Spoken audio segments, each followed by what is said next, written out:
Muito bem, eu dou mais uma vez meu boa noite a todos. Nós estamos hoje iniciando a última reunião do ano do Departamento de Espiritualidade e Medicina Cardiovascular da Sociedade Paranaense de Cardiologia. Eu dou minhas boas-vindas a todos que aqui estão conosco, fico muito feliz com a presença de cada um.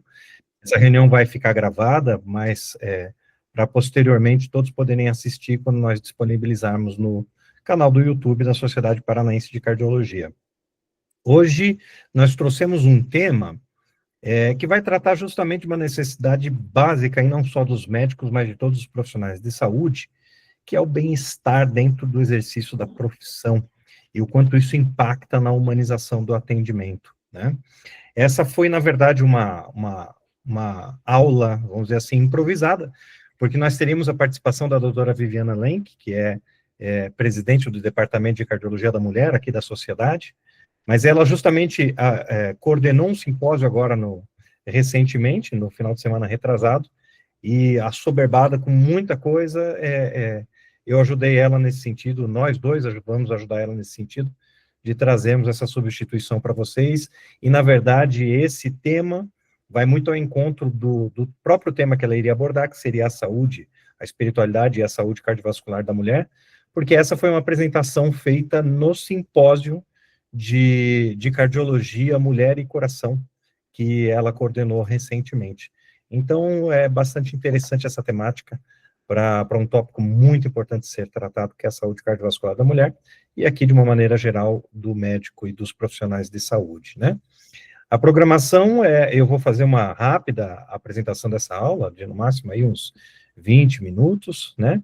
Depois o Antônio vai ter alguma coisa para complementar também, e em seguida nós vamos abrir espaço para uma discussão com a perspectiva de que nós tenhamos uma hora aí de reunião, para que todos depois possam ter o seu descanso aí do final do dia tão merecido, tá?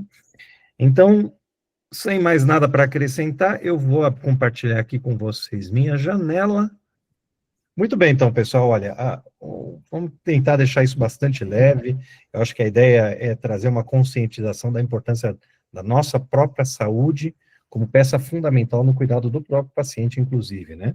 E essa apresentação que eu vou disponibilizar aqui para todos, tratou justamente da espiritualidade como base para o bem-estar médico, mas entenda-se aqui de todos os profissionais de saúde, e justamente a humanização na prática clínica, que no caso foi na prática cardiológica, nessa apresentação, mas na prática clínica de todos nós, né? Eu iniciei esse tema lembrando o que eu sempre gosto de frisar, que é a definição de saúde da OMS, que seria um estado de completo bem-estar físico, mental e social, não apenas a ausência de doença ou enfermidade. Definição essa que já se encontra vigente desde a primeira Constituição promulgada ali em 1948. É claro que nós temos infinitas discussões e muita novidade, na verdade, sobre a definição da saúde, mas ainda a que prevalece como definidora para todos nós acaba sendo da Organização Mundial de Saúde. E isso foi um marco muito importante no sentido de demonstrar a importância da abordagem multidimensional do ser humano como um todo, aqui nos seus domínios físico, mental e social. Mas justamente para nós entrarmos nessa discussão do tema dessa palestra, eu gostaria de trazer alguns pontos, alguns conceitos fundamentais, como, por exemplo, bem-estar, que se encontra tanto no título da palestra, quanto, inclusive, na definição de saúde da OMS. Pelo dicionário, bem-estar poderia ser um estado de satisfação plena das exigências do corpo e ou do espírito. Essa é a definição de dicionário. Poderia também ser a sensação de segurança, conforto, tranquilidade. São coisas que justamente nos vêm à mente quando nós ouvimos essa palavra num primeiro momento. E aqui existe, embora não de maneira sinônima, mas uma certa confusão com o conceito de qualidade de vida. Eles são parecidos, embora não idênticos. E por que é importante frisar isso? Justamente porque nós estamos numa reunião sobre espiritualidade e o tema de bem-estar médico e humanização. E como vocês repararam na definição de saúde, não existe a questão ou a dimensão espiritual, mas para a Organização Mundial de Saúde, a dimensão espiritual entra sim como componente da qualidade de vida. Portanto, qualidade de vida pela OMS seria um complexo biopsicossócio-espiritual. É muito comum, inclusive nós vemos em palestras por aí afora, dizerem que a Organização Mundial de Saúde define saúde como um complexo biopsicossócio-espiritual, mas está errado. Isso já foi tentado, houve veto ali em 1987, se eu não me engano, e aí não entrou como uma dimensão da saúde. Mas a partir da década de 90, eles fizeram a questão de justamente elaborar toda uma estrutura para incluir de maneira multidimensional o complexo biopsicossócio-espiritual como qualidade de vida. Perfeito. E por que isso é importante? Porque hoje, justamente, nós trabalhamos com o conceito de saúde integral, que justamente existe para dar importância, para frisar a importância de que o ser humano não é apenas um órgão, um corpo, um complexo biológico a ser tratado, mas um indivíduo que... Só um minutinho. Eu acho que a tua tela ficou... Não sei se está compartilhando total, Maurício. Ah, Agora sim. tá ali? Agora sim. Perfeito. Ela tinha ficado como uma janela simples. Perdão, tá certinho agora. Ok, agora está ok. Maravilha, Jorge, obrigado, viu? Então é importante nós lembrarmos que, como seres humanos, nós somos compostos por múltiplas facetas que interferem ativamente no nosso processo de saúde e doença. Seja uma dimensão mental, os aspectos ambientais, questões financeiras e profissionais, nossos complexos emocionais, nossa vida social, o ambiente físico de nossos corpos e, aqui para nós em particular, a dimensão espiritual da saúde humana. E o segundo tema a ser definido seria justamente humanização, que seria o ato ou efeito de humanizar-se, de tornar-se benévolo ou mais sociável. Um processo que envolve ter mais empatia, respeito pela dignidade alheia, ser mais compreensivo e agir com mais afinidade. E aqui também nós podemos, embora não de maneira idêntica, mas fazer uma certa referência de humanização com espiritualização. Por quê? Porque justamente aqui entra a questão do que seria espiritualidade. E embora não exista ainda um consenso sobre o que seria espiritualidade dentro do âmbito da saúde, e diversos brilhantes autores tenham suas definições diferentes entre si, mas aproximadas, eu busco fazer um apanhado de todas elas para tentar explicar do que nós estamos falando, porque isso é muito importante. Espiritualidade seria uma característica que todos nós temos. Ela é inata de todo ser humano. E ela é instintiva, nós não temos domínio sobre esse afloramento dela, e ela é comportamental, ela determina a forma como nós nos comportamos mentalmente, emocionalmente, socialmente, etc. E essa é uma característica que nos leva a buscar e vivenciar, isso tem que ser vivenciado. 3 componentes importantes aí, segundo todos os autores: sentido existencial, propósito de vida e conexão com algo maior do que nós mesmos. E essa característica, pessoal, ela se manifesta tanto por valores que eu abrigo dentro de mim, valores éticos, morais, comportamentais, né? Como também através das crenças, né? Sejam essas crenças transcendentais, quando envolve a adesão a alguma instituição religiosa, alguma doutrina religiosa, ou não transcendentais. E é aqui que está o pulo do gato, porque a definição tem que ser universal. Então, eu não posso dizer que só parte da humanidade possui espiritualidade se eu quero universalizar esse domínio da saúde para toda a humanidade, né? Então, não necessariamente precisa haver uma conexão com crenças transcendentais, tá? E ela é operacionalizada, colocada em prática por meio de princípios, aquilo que nós acreditamos, e práticas. Isso ocorre tanto individualmente, quanto através das congregações coletivas. E de uma maneira bastante reforçada por muitos, isso tem que ser passível de observação e mensuração científica. Senão não tem espaço na medicina, por exemplo. Porque nós precisamos determinar isso como um campo de investigação científica, clínica, justamente para entender fisiologia, fisiopatologia, promover diagnóstico e tratamento, né? E muito importante frisar que espiritualidade é diferente de religiosidade. E não é muito difícil entender isso quando nós observamos que religião seria um sistema de crença e culto a uma ou mais divindades envolvendo uma filosofia ou um código de ética. Fácil entender isso, né? Existem diversas religiões no mundo, alguns autores, inclusive, citam 4.200 tradições religiosas ativas hoje em dia no mundo, mas isso é bastante debatível, tá? Porque depende da definição. Mas fato é que cada um possui uma religião diferente dentro de si. Não existe um católico igual ao outro, um evangélico igual ao outro, um espírita igual ao outro. Cada um abriga uma variedade diferente, né? Já a religiosidade seria o grau de prática, de vivência, de aderência, de participação de todos nós dentro dessa determinada religião que nós abraçamos. E espiritualidade seria um universo muito maior, onde ambas essas definições se inserem.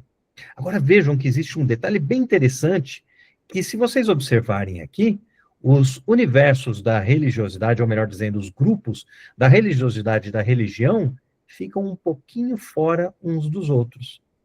Por quê? Porque existem indivíduos que, embora sejam adeptos de uma religião, não praticam, não vivenciam, só são religiosos dessa religião da boca para fora. Isso se chama religiosidade extrínseca. Portanto, não existe basicamente um senso de religiosidade nessas pessoas. Então, o domínio da religião significa que algumas pessoas que digam ter uma religião, talvez não tenham religiosidade ou espiritualidade. Assim como religiosidade pode ficar um pouco fora do domínio da espiritualidade, quando essa religiosidade é somente para benefício social.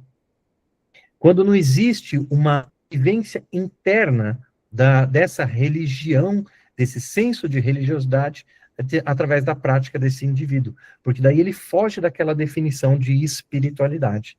Tá? E aqui, o domínio, o grupo da espiritualidade é maior do que as demais, justamente porque existem aquelas pessoas que não são adeptas de nenhuma crença, de nenhuma vertente, de nenhuma doutrina, mas são profundamente espiritualizadas no sentido de possuírem sentido existencial, propósito de vida e conexão transpessoal com diversas coisas, inclusive com conteúdos transcendentais que não estejam relacionados a uma religião específica, como, por exemplo, muitos agnósticos, embora discuta-se se agnosticismo seria uma religião própria, né? E por que essa discussão é importante para o médico, para o profissional de saúde, para a prática clínica? Porque quando nós falamos de abordagem integral, nós estamos dizendo que nós temos investigações, avaliações e tratamentos para serem feitos no âmbito biológico, no âmbito psicológico, no âmbito social. E se já tudo isso não fosse trabalho suficiente, a gente super tem tempo, né, para discutir tudo isso, imagine, né? A gente ainda gostaria que também tivéssemos o capricho de avaliar a dimensão espiritual dos nossos pacientes, procurando entender quais são o seu sentido de vida, sentido e propósito de vida, a que religião pertence, quantas vezes frequenta esses serviços religiosos e quanto é religioso, qual sua religiosidade dentro dessa fé abraçada, seus processos de coping religioso espiritual positivo e negativos, as experiências espirituais na cardiologia, eu citei isso porque é muito importante. Quantos pacientes nós cardiologistas nós atendemos que foram vítimas de parada cardíaca e raramente nós perguntamos se eles trazem alguma experiência desse fenômeno de parada cardíaca. Não cabe ao médico entrar no mérito da veracidade da natureza dessa experiência. Mas é importante o médico saber se o paciente passou por isso. Porque para ele, muito comumente, todos os estudos sobre EQM falam sobre isso, essa é uma experiência transformadora de vida. e muitas vezes, portanto, pode se transformar numa ferramenta extremamente útil na condução clínica desse indivíduo. E se nós soubermos lidar com essa situação, nós seremos mais parceiros do nosso paciente. Quais intervenções espirituais, ou seja, muitas pessoas religiosas fazem seus tratamentos espirituais nas suas nas suas respectivas fés, né? Um passe na casa espírita, né? A bênção no templo, um grupo de oração, são as intervenções espirituais a que as pessoas recorrem, né? E quando não existe uma fé específica, avaliar justamente a espiritualidade laica, a espiritualidade do ateu, que se manifesta muitas vezes pelas conexões com a natureza, com a música e as artes, com a família, com o trabalho, projetos de vida, né, condutas morais e éticas. Existe uma ampla gama de coisas que se encaixam dentro da prática do que hoje nós chamamos de espiritualidade na saúde. E como nós estávamos falando, inclusive, antes de iniciarmos aqui, né, a última busca que eu fiz ali no PubMed foi aqui em julho, que daí para eu printar aqui a tela, né, isso mostra para a gente o quanto tudo isso que eu citei até agora tem se tornado relevante na prática clínica. Porque se há pesquisa, há interesse. E nós temos até ali julho, nós tínhamos até em julho, mais de 75 mil artigos publicados sobre espiritualidade, religiosidade e saúde. Para nós sabermos se isso é um bom desempenho ou não, eu sempre coloco aqui a mesma busca de infarto do miocárdio. Todos nós sabemos muito bem o quanto existe de publicação abundante sobre esse tema. E se nós observarmos que infarto do miocárdio produziu mais de 230 mil resultados, isso é um desempenho, pessoal, fantástico, demonstrando o interesse da academia na pesquisa desse tema. E justamente isso ocorre porque o mundo, em geral, é religioso. Um grande último levantamento da Ipsos, em 2023, mostrou que no Brasil, que é o primeiro país em religiosidade do mundo, quando questionados se eles acreditavam em Deus, ou alguma força maior, algum espírito de qualquer tipo, de qualquer forma, né? Apenas 5% se declararam não acreditar de maneira alguma nessas questões. E isso traz duas implicações muito importantes, como eu sempre gosto de frisar. Primeiro, em geral, o paciente que está na nossa frente tende a abraçar uma religião. Segundo, muito comumente, isso é importante para ele, e interfere no tratamento e na conduta médica. E se nós soubermos como utilizar isso a favor da nossa conduta e a favor do paciente, geralmente nós encontramos muitos benefícios. Isso tanto é importante que nessa última diretriz de prevenção cardiovascular da Sociedade Brasileira de Cardiologia, publicada em 2019, nós temos pela primeira vez no mundo um capítulo de espiritualidade e medicina cardiovascular. E nesse capítulo nós encontramos a recomendação em classe 1 para que todos os cardiologistas façam em seus pacientes um rastreamento breve da espiritualidade e da religiosidade.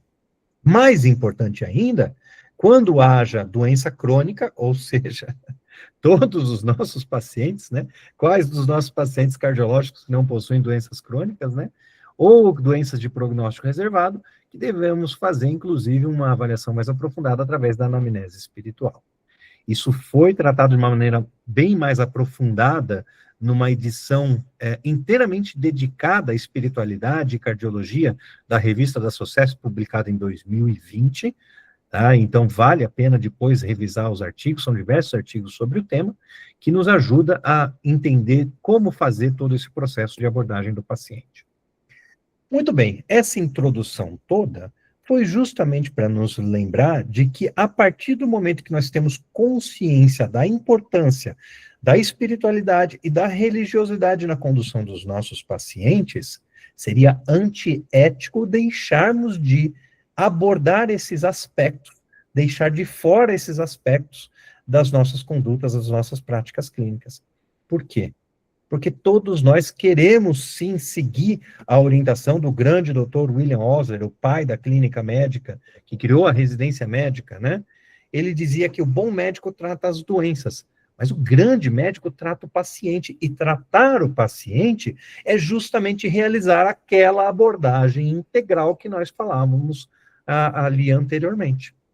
Mas aqui tem uma pegadinha. Se nós queremos ser grandes médicos, antes disso nós devemos nos curar a nós mesmos.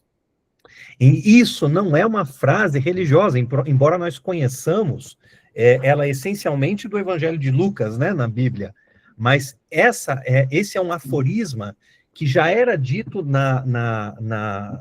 entre os gregos antes mesmo da época de Jesus. Então, isso é um conhecimento que os judeus falavam, uma frase que os judeus falavam muito naquela época, sobre a questão de cuidarmos de nós mesmos antes de darmos pitaco na vida dos outros, né? E a ideia, justamente, do cuidado integral é que ele inclui a nossa própria saúde para que nós possamos oferecer isso para os nossos pacientes. E quando nós falamos das nossas próprias saúdes, alguns dados muito preocupantes foram levantados por essa pesquisa do grupo AFIA, publicada agora em 2025, que foi feita ao longo de 2024 e 2025. Vejam que quase 40% dos médicos entrevistados, foi um universo de 2.000 médicos entrevistados, quase 40% tem uma doença mental diagnosticada. Diagnosticada. Quantos não possuem ainda diagnóstico?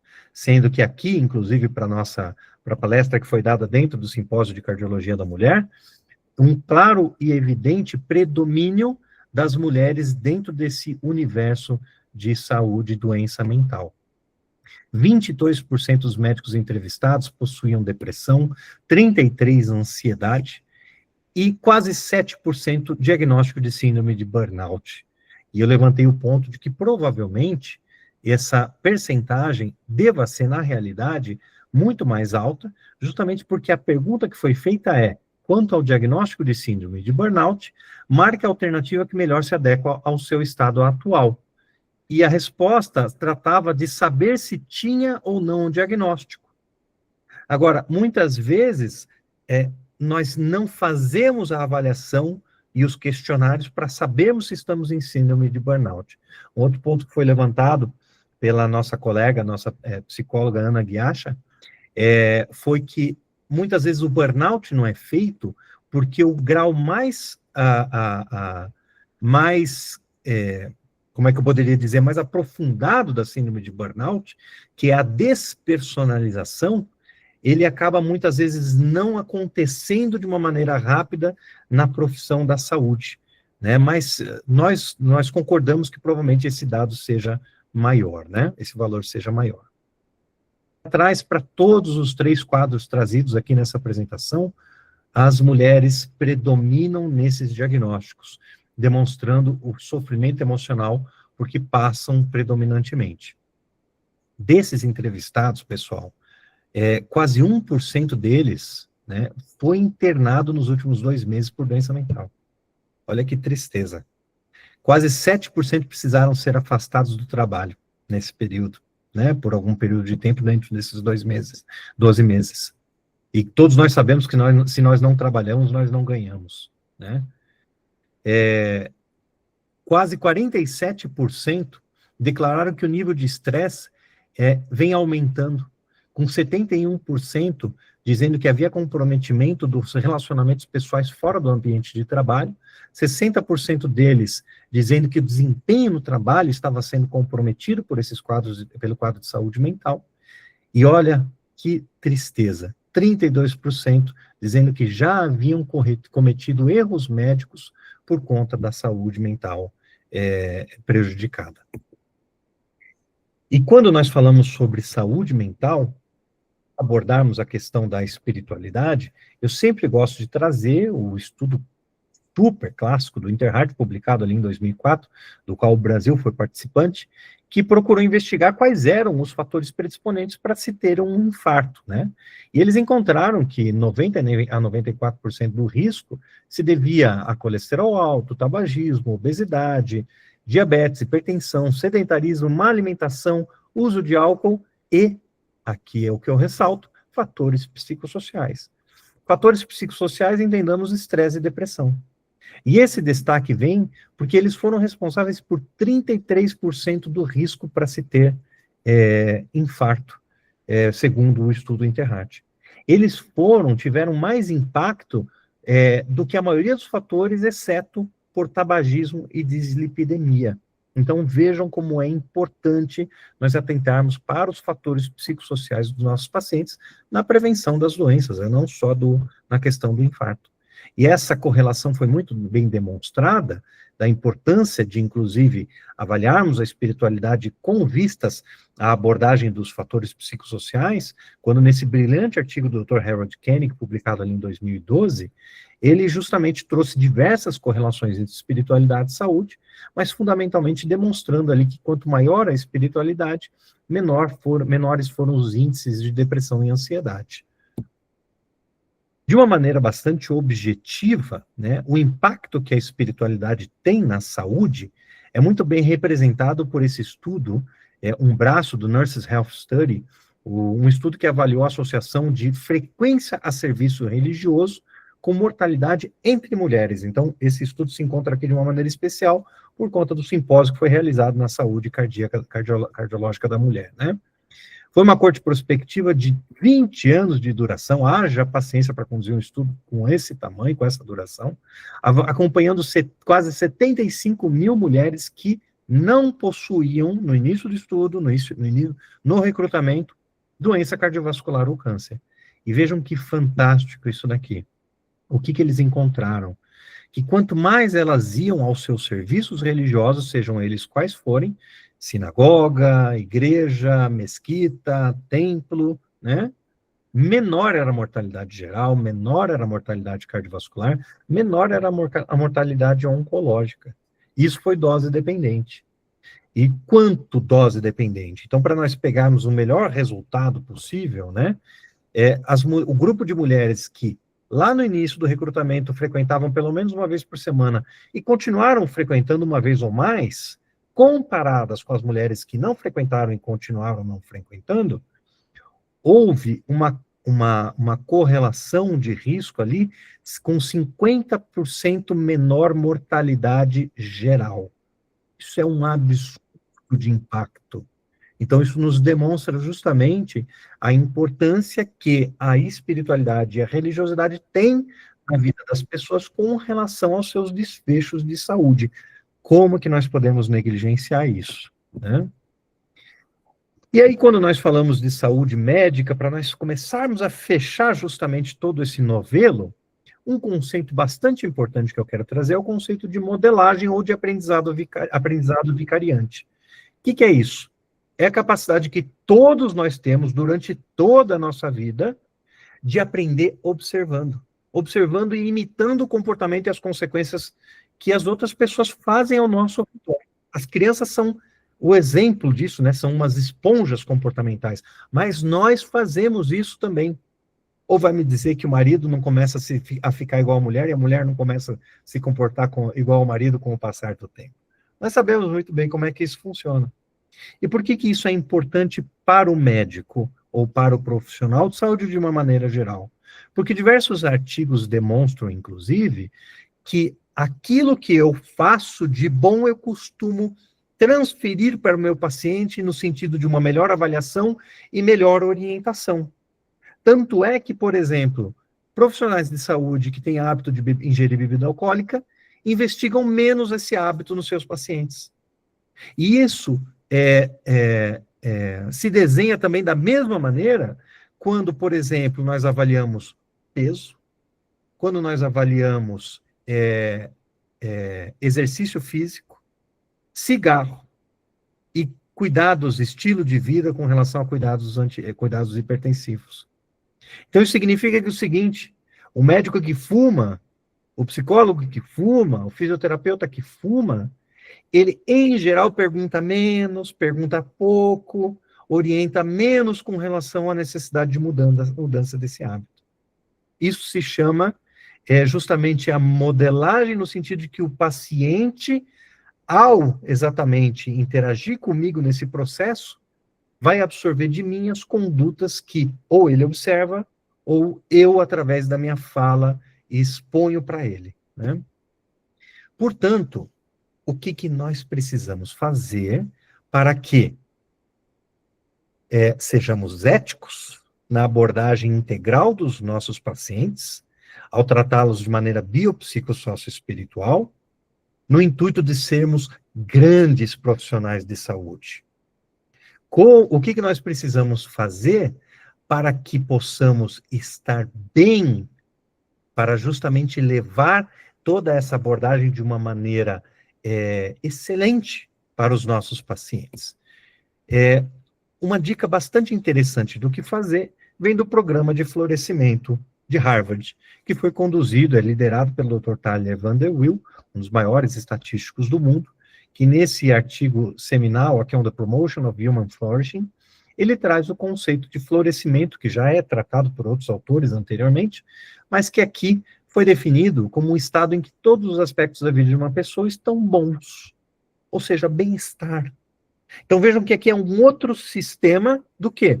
De avaliação integral do ser humano. Existem vários modelos para isso, tá? Mas o que importa é que o ser humano está sendo olhado como um ser multifacetado, multidimensional.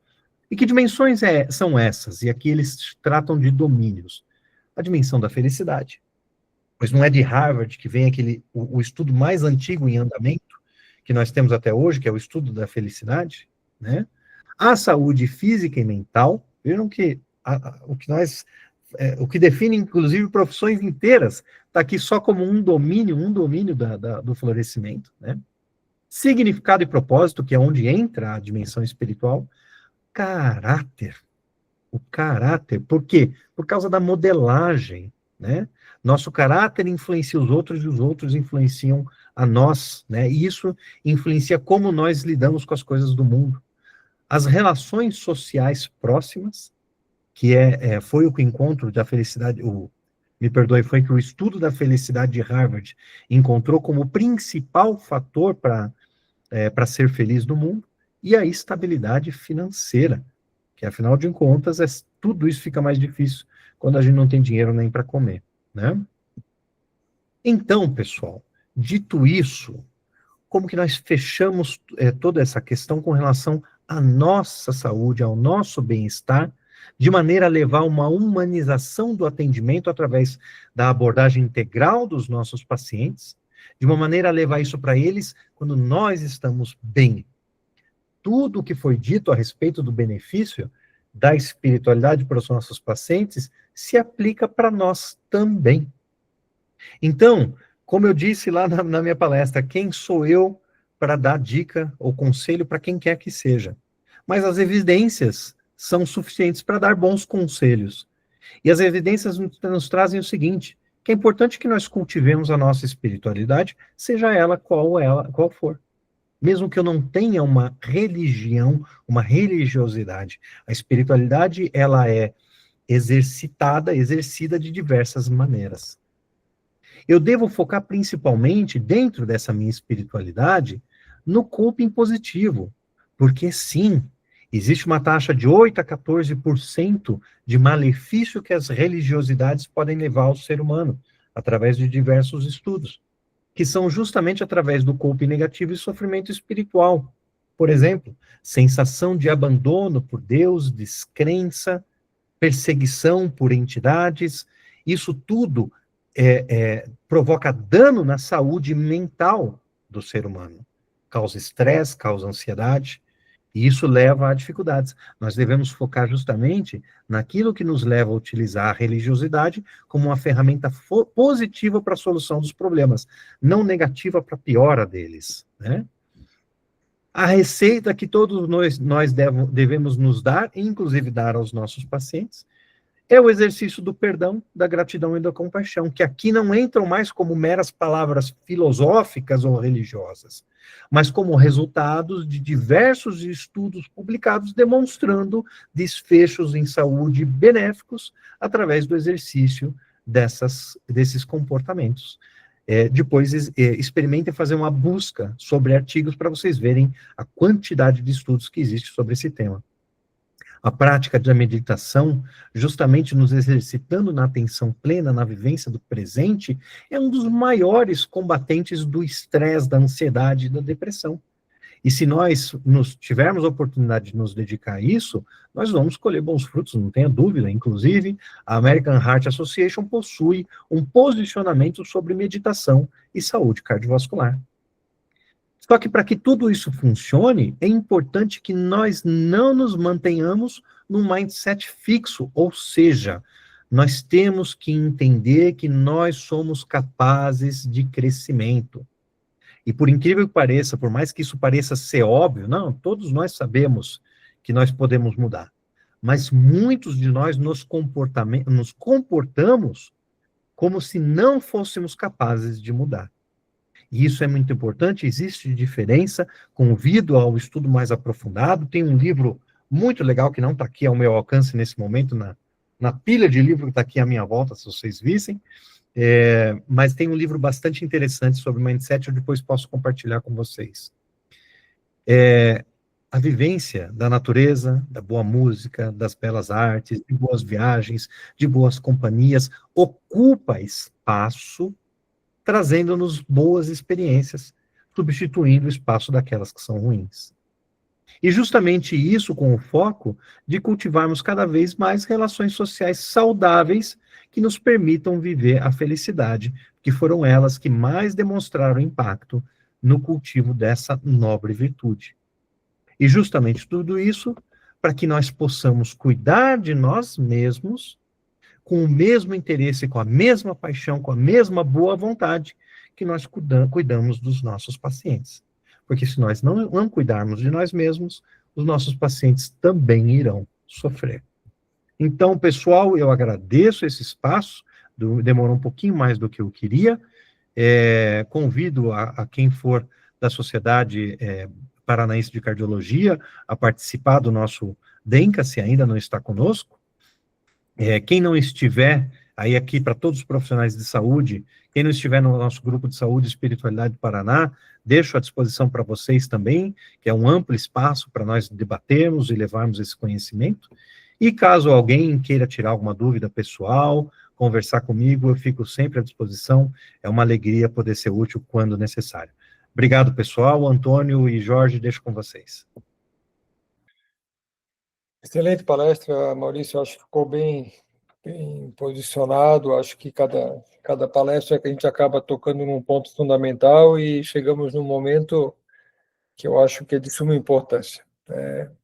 Nós somos um assunto que nós vimos a lógica do processo para o paciente, mas tem como princípio o trabalho no profissional que executa, né?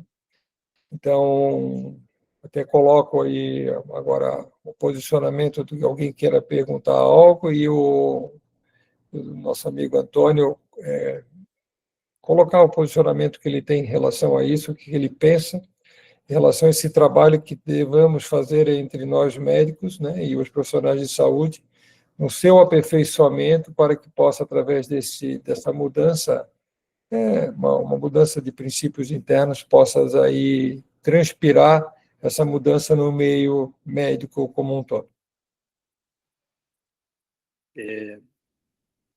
Primeiramente, boa noite a todos. Maurício, parabéns pela apresentação. Assim, muito didático, muito ilustrativo, as evidências. Você colocou muito bem a questão essa problemática que nós estamos tornando assim conscientes em relação a essa questão da não abordagem e do não entendimento da espiritualidade como uma dimensão a ser trabalhada, principalmente, não só com os pacientes, mas com nós mesmos, né? Então, aqui eu trago uma reflexão a respeito do que aconteceu comigo, sabe, enquanto médico. Mais ou menos, diante de todos esses conceitos, né, que a gente vem acompanhando já há algum tempo, né, eu fiz o exercício de experimentar isso, sabe, diante da minha da minha formação enquanto pessoa, fui batizado em igreja católica, sou católico, e há algum tempo eu venho tentando praticar isso. E o que eu percebi? Que isso mudou, a minha família percebe isso, né? E a minha abordagem fica mais, vamos dizer, direcionada e mais efetiva junto com os pacientes. Isso é uma experiência minha.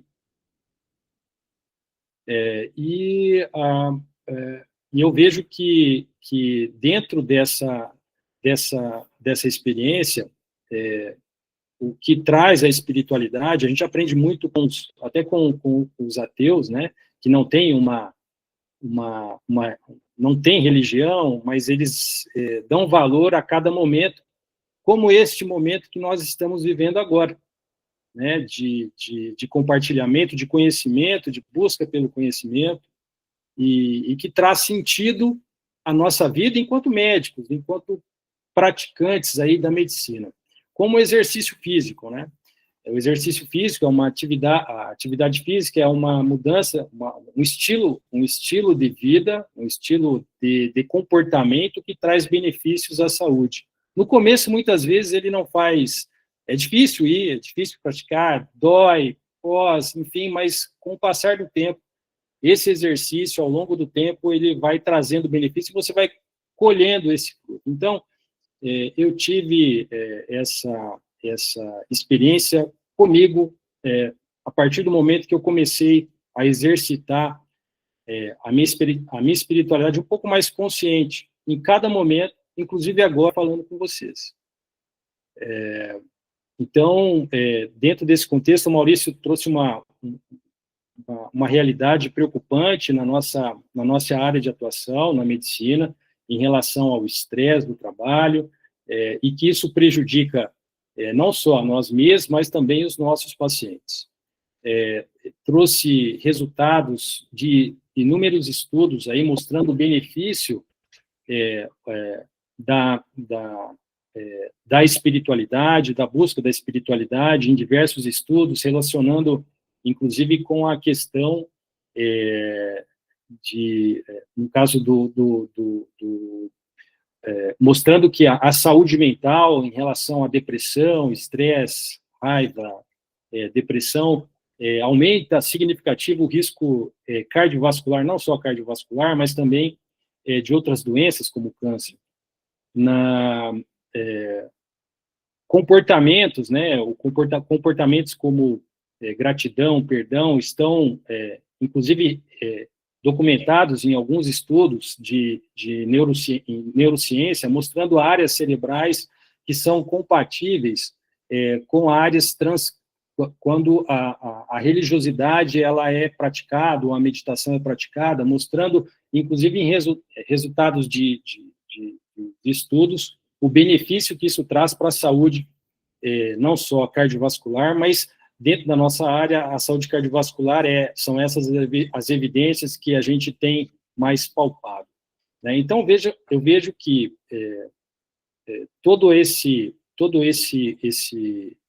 essa informação, ela serve principalmente para o nosso aperfeiçoamento enquanto ser humano, né? O nosso aperfeiçoamento moral, né?